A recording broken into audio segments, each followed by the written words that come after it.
Hi friends, welcome back to the channel Kanavu Kudil and have a nice day to everyone. இன்றைக்கி என்னோட ஒரு week day vlog தான் உங்கள் கூட share பண்ணியிருக்கேன். கடைசி வரைக்கும் பாருங்கள். உங்களுக்கு பிடிச்சிருந்ததுன்னா மறக்காமல் நம்ம சேனலை சப்ஸ்கிரைப் பண்ணிக்கோங்க. உங்களோட வேல்யூபிளான கமெண்ட்ஸையும் கீழே மென்ஷன் பண்ணுங்கள். ஒரு நாளில் நம்ம எடுக்கக்கூடிய 3 மீல்ஸில் ரொம்பவே முக்கியமான ஒரு மீல் வந்து பிரேக்ஃபாஸ்ட்டுங்க. இதை நம்ம பேலன்ஸ்டாக பிளான் பண்ணுறோமான்னு கேட்டால் கண்டிப்பாக கிடையாது. நிறையா பேர் இருக்கிற பிஸி ஷெடியூலில் ஏதோ ஒன்று சாப்பிட்டுட்டு கிளம்புற மாதிரி தான் இருக்குது. ஆனால் நம்ம ப்ராப்பராக பிளான் பண்ணோம்னா இந்த பிரேக்ஃபாஸ்ட்டை நம்ம பேலன்ஸ்டாக எடுத்துக்க முடியும். எல்லார் வீட்லேயும் இன்றைக்கி டிஃபால்ட்டாக தோசை மாவு ஸ்டாக் வச்சுருப்போம். அது அரிசி மாவாக இல்லாமல் ஒரு நாள் ராகி, இன்னொரு நாள் கம்பு, இன்னொரு நாள் மில்லட்ஸ், அப்புறமா அடை தோசை மாவு, பச்சைப்பயிர் தோசை மாவுன்னு மாற்றி மாற்றி அரைச்சி வச்சுக்கோங்க. கூடவே ஏதாவது ஒரு சுண்டல் நைட்டு ஊற போட்டுட்டு காலையில் ரெடி பண்ணிக்கோங்க. இல்லையா 2 எக்கு, அவ்வளோதாங்க. பேலன்ஸ்டான ஒரு பிரேக்ஃபாஸ்ட் நம்மளால் கண்டிப்பாக சாப்பிட முடியும். நீங்களும் இதை ட்ரை பண்ணி பாருங்கள். ட்ரை பண்ணி பார்த்துட்டு உங்களுக்கு ஒர்க் அவுட் ஆச்சான்னு சொல்லி மறக்காமல் கமெண்ட்டில் பண்ணுங்கள். மிட் மார்னிங் ஸ்நாக்காக இன்றைக்கி நான் ஆரஞ்சு தான் எடுத்துக்க போகிறேன். 50% ஆஃப் லேடிஸ் வந்து பசங்களுக்கும் ஹஸ்பண்ட்க்கும் ஃப்ரூட்ஸ் எல்லாம் பேக் பண்ணி கொடுத்து விடுவாங்க. ஆனால் அவங்க சாப்பிடுவாங்களான்னு கேட்டால் ஒரு பிக் நோ தான். நம்மளோட ஹெல்த்தும் ரொம்ப ரொம்ப முக்கியம். ஸோ நம்ம ஹெல்த்தியாக இருந்தால் தான் நம்ம ஃபேமிலியை நம்ம ஹெல்த்தியாக பார்த்துக்க முடியும். ஸோ வீட்டில் இருக்கிற மதர்ஸ் ப்ளீஸ் நீங்களும் ஃப்ரூட்ஸ் எவ்ரிடே எடுத்துக்க ட்ரை பண்ணுங்கள். இன்றைக்கி காலையிலேயே நான் வந்து ஒரு பார்சல் ரிசீவ் பண்ணியிருந்தேங்க. அதை தான் நம்ம இப்போ அன்பேக் பண்ணி பார்க்க போகிறோம். இங்கே லோக்கலில் எந்த ஒரு இந்தியன் க்ராசரி ஷாப்புமே இல்லை. நம்மளுக்கு ஏதாவது இந்தியன் க்ராசரிஸ் வேணும் அப்படின்னா ஆன்லைனில் தான் ஆர்டர் போடணும். இன்றைக்கி நம்ம ஆர்டர் போட்டோம்னா நெக்ஸ்ட் டேவே டெலிவரி பண்ணிடுவாங்க. ஃப்ரூட்ஸ் அண்ட் வெஜிடபிள்ஸ் கூட டெலிவரி பண்ணுறாங்க. பட் நான் அந்தளவுக்கு வாங்கினது கிடையாது. இன்றைக்கி நம்ம என்னெல்லாம் ஆர்டர் பண்ணியிருக்கோம்னு சொல்லி பார்த்துடலாம் வாங்க. பார்சல் ஓப்பன் பண்ணதுமே நல்லெண்ணெய் இருக்குது. நல்லெண்ணெய் வந்து நான் தீபத்துக்கு அண்ட் வெரைட்டி ரைஸ்க்கெல்லாம் யூஸ் பண்ணுவேன். லெமன் சாதம், புளி சாதத்துக்கு ரொம்ப நல்லாயிருக்கும். அண்ட் பொட்டுக்கடலை 2 பேக்கெட், ஒன்று வந்து எனக்கு, இன்னொன்று வந்து ஃப்ரெண்டுக்காக. அப்புறம் லிட்டில் மில்லட், இது சம்டைம்ஸ் நான் வந்து ஏதாவது வெஜிடபிள்ஸ் எல்லாம் போட்டு வெரைட்டி ரைஸு, இல்லை தக்காளி சாதம், இல்லை குழம்புக்கே கூட ஒயிட் ரைஸ் மாதிரி வச்சு சாப்பிடுவேன். வீட்டில் வேறு யாரும் எடுத்துக்க மாட்டாங்க, எனக்கு மட்டும்தான். ஸோ ஒரு 1/2 kg மட்டும் ஆர்டர் போட்டிருக்கேன். அண்ட் பச்சை மிளகா, இது வந்து பார்த்திங்கன்னா கம்பு. மேக்ஸிமம் கம்பு, ராகி இதெல்லாம் வந்து வீட்டில் நான் ஸ்டாக் வச்சுக்குவேன். இது சோனா மசூரி ரைஸு. நம்மளுக்கு white rice day to day லைஃப்க்கு சோனா மசூரி ரைஸ் தான் யூஸ் பண்ணுறோம். இங்கே புழுங்கல் அரிசி, பச்சரிசி, பாஸ்மதி ரைஸ், ஜீரா ரைஸ், எல்லா வெரைட்டிஸ் ஆஃப் ரைஸுமே நம்மளுக்கு கிடைக்கும். நம்மளுக்கு வேணுங்கிறத நம்ம ஆர்டர் போட்டு ரிசீவ் பண்ணிக்கலாம். நம்ம இந்தியன் குக்கிங்க்கு மெயினாக தேவைப்படக்கூடிய பச்சை மிளகா, கொத்தமல்லி, கருவேப்பிலை, புதினா இதெல்லாம் கூட நாங்கள் மோஸ்ட்லி இந்தியன் ஸ்டோரில் இருந்து தான் ஆர்டர் போட்டு ரிசீவ் பண்ணுற மாதிரி இருக்கும்.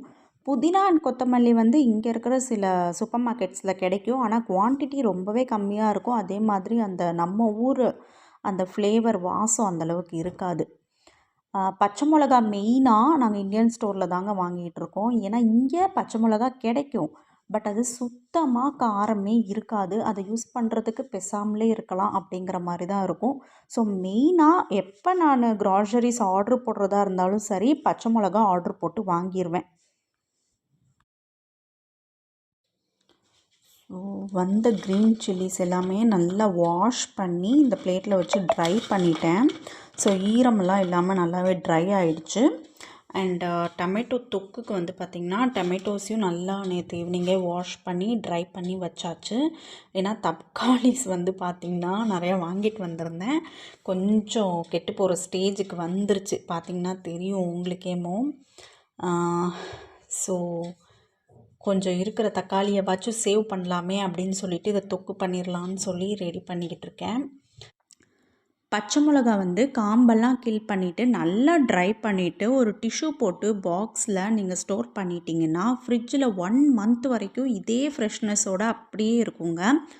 ஒரு ட்ரையான பாக்ஸில் கீழே ஒரு டிஷ்யூ லே பண்ணிவிட்டு பச்சை மிளகாலாம் அதில் போட்டுக்கோங்க. மேலேயும் ஒரு டிஷ்யூ வச்சு க்ளோஸ் பண்ணிவிட்டு ஃப்ரிட்ஜில் வச்சா போதும்.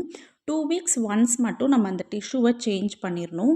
பண்ணிட்டோம்னா 1லேருந்து 1.5 month வரைக்கும் கூட இதே ஃப்ரெஷ்னஸோட பச்சை மிளகா சூப்பராக இருக்கும்.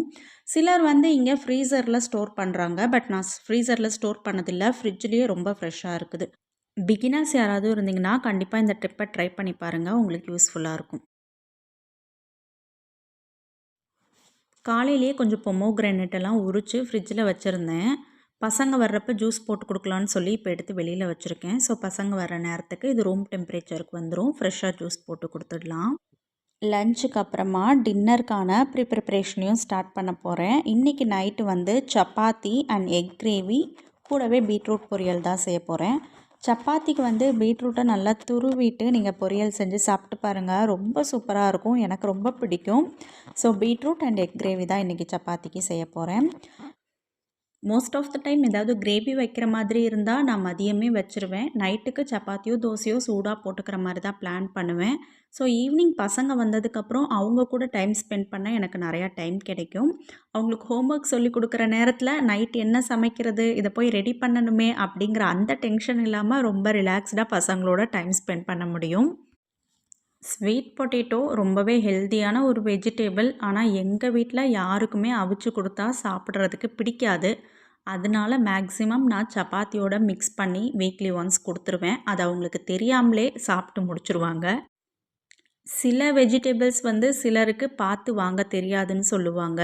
அதில் ஒன்று பீட்ரூட்டும் கூட. பீட்ரூட் நம்ம பார்த்து வாங்கினோம்னா அது அவ்வளோ டேஸ்ட்டாக இருக்கும். பீட்ரூட்டில் இந்த மாதிரி நல்லா ரெட்டிஷ்ஷாக இருக்கணும். அந்த மாதிரி இருந்துச்சுன்னா உங்களுக்கு பீட்ரூட்டோட டேஸ்ட்டு ரொம்ப நல்லாயிருக்கும். இப்போ பாருங்கள், இதை இப்போ கட் பண்ணியிருக்கேன். எவ்வளோ ஜூஸியாக இருக்குது பாருங்கள். கலர் எந்த அளவுக்கு மெரூன் கலரில் இருக்குது. இந்த மாதிரியான பீட்ரூட் அப்படின்னா டேஸ்ட்டு சூப்பராக இருக்கும். அதே இன்னொரு டைப் ஆஃப் பீட்ரூட் வரும். அது வந்து கலர் கொஞ்சம் டல்லாக இருக்கும். அதுக்கப்புறம் பார்த்திங்கன்னா கட் பண்ணதுமே நடுவில் அந்த ஒயிட் லைன்ஸ் மாதிரியும் ரிங்காக இருக்கும். அதில் இந்தளவுக்கு ஜூஸினஸ் இருக்காது. ரொம்ப ட்ரையாக இருக்கும். நம்ம சாப்பிங் போர்ட்லேயே வச்சு கட் பண்ணாலும் போர்டில் அந்தளவுக்கு கரை ஒட்டாது. அந்த மாதிரியான பீட்ரூட் வந்து நம்மளுக்கு டேஸ்ட்டு நல்லாவே இருக்காது. ஸோ பீட்ரூட் வாங்கும்போது அதோட ஸ்கின்ல லைட்டாக நீங்கள் இப்படி ப்ரெஸ் பண்ணி பார்த்தீங்கன்னா உங்களுக்கு நல்லாவே தெரியும். பீட்ரூட் நல்லா ஜூஸியாக நல்ல மெரூன் கலரில் இருக்குது அப்படின்னா அந்த பீட்ரூட் டேஸ்ட்டு சூப்பராக இருக்கும். ஸோ அந்த மாதிரி பார்த்து வாங்கி பீட்ரூட் செஞ்சு பாருங்கள். கண்டிப்பாக எல்லாருக்குமே பிடிக்கும்.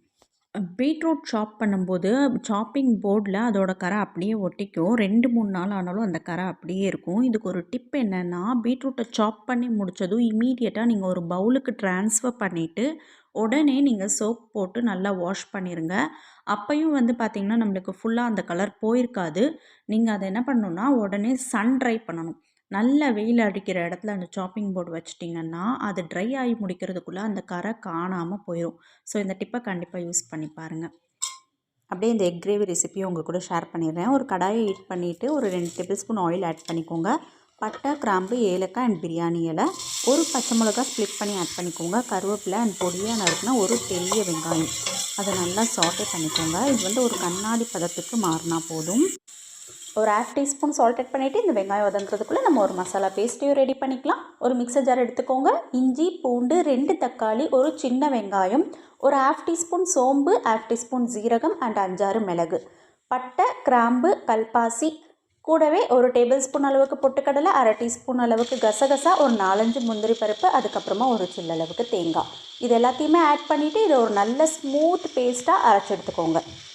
வெங்காயம் நல்லா வதங்கினதும் 1/2 டீஸ்பூன் அளவுக்கு மஞ்சள் தூள், 1 டீஸ்பூன் அளவுக்கு காஷ்மீரி சில்லி பவுடர் ஆட் பண்ணிக்கோங்க. ஆயிலே இது சேர்ந்து வதங்கும் போது கிரேவிக்கு நல்ல கலர் கொடுக்கும். சிம்மில் வச்சுக்கோங்க, மசாலா கரிஞ்சிடக்கூடாது. இப்போ நம்ம அரைச்ச பேஸ்ட்டையும் சேர்த்து நல்லா வதக்க போகிறோம். ஏன்னா நம்ம எல்லாமே பச்சையாக தான் அரைச்சிருக்கோங்கிறதுனால இதோட பச்சை வாசம் போகிற வரைக்கும் நல்லா வதக்கணும். 5 மினிட்ஸ்க்கு ஆயிலே இந்த மசாலாவை நல்லா சாட்டே பண்ணிவிட்டு 2 ஸ்பூன் மல்லித்தூள், 1 ஸ்பூன் மிளகாத்தூள் ஆட் பண்ணிக்கோங்க. உங்களுக்கு தேவையான அளவுக்கு வாட்டரையும் ஆட் பண்ணி ஒரு மீடியம் ஃப்ளேமில் 5 to 10 மினிட்ஸ்க்கு லிட் க்ளோஸ் பண்ணி நல்லா கொதிக்க விடுங்க, பச்சை வாசம் போகிற வரைக்கும். சப்பாத்தி மாவையும் நான் பிசைஞ்சு வச்சுட்டு பசங்களை போய் ஸ்கூல்லேருந்து கூட்டிகிட்டு வரணும். ஸோ ஸ்வீட் பொட்டேட்டோ வந்து நல்லா பாயில் ஆயிடுச்சு. ஸ்கின்னை மட்டும் பீல் பண்ணிவிட்டு இதை நல்லா மேஷ் பண்ணிக்கணும். மேஷ் பண்ணதுக்கப்புறமா இது கூட நம்ம கோதுமை மாவை ஆட் பண்ணிவிட்டு நல்லா மிக்ஸ் பண்ணிவிட்டு அதுக்கப்புறமா தேவைப்படுற அளவுக்கு தண்ணி ஊற்றி நம்ம மாவை பிசைஞ்சிக்க வேண்டியதான். இது கலர் வந்து லைட்டாக தான் சேஞ்சாக இருக்கும். நம்ம சப்பாத்தி சுட்டு எடுத்ததுக்கப்புறம் ரொம்பலாம் கலர் டிஃப்ரென்ஸ் தெரியாது. ஸோ பசங்க நல்லா சாப்பிட்டுக்குவாங்க. அது மட்டும் இல்லை, நம்ம ஸ்வீட் பொட்டேட்டோ ஆட் பண்ணி இந்த சப்பாத்தி செய்கிறதுனால சப்பாத்தியுமே நல்லா சாஃப்டாகவே வரும். ஸோ தேவையான அளவுக்கு சால்ட் ஆட் பண்ணிக்கோங்க. நான் இது கூடயே பார்த்திங்கன்னா 2 ஸ்பூன் அளவுக்கு கருவேப்பிலை பொடி ஆட் பண்ணிக்கிறேன். பசங்க எப்படி கருவேப்பிலை கொடுத்தாலுமே சைடில் தூக்கி ஒதுக்கி வச்சிடுறாங்க. ஸோ நான் இந்த மாதிரி தான் சப்பாத்தியில், தோசையில், இட்லி பொடியில் எல்லாம் ஆட் பண்ணி கொடுத்துருவேன். மீன்வைல் கிரேவி இங்கே நல்லா கொதிச்சு எண்ணெய் பிரிஞ்சு வந்தாச்சு. இந்த ஸ்டேஜில் பாயில்டு எக்காக இருந்தால் ஸ்ப்ளிட் பண்ணி ஆட் பண்ணிக்கோங்க. நான் இன்றைக்கி உடச்சி விட்டு தான் செஞ்சுருக்கேன். இது 2 சைடுமே ஒரு 2 மினிட்ஸ் குக் பண்ணிட்டோம்னா கிரேவி ரெடி. ஈவினிங் போய் பசங்களை ஸ்கூல்லேருந்து பிக் பண்ணிட்டு வந்ததுக்கப்புறமா அவங்களுக்கு பொமோக்ரனேட் ஜூஸ் போடலான்னு ரெடி பண்ணிகிட்டு இருக்கேன்.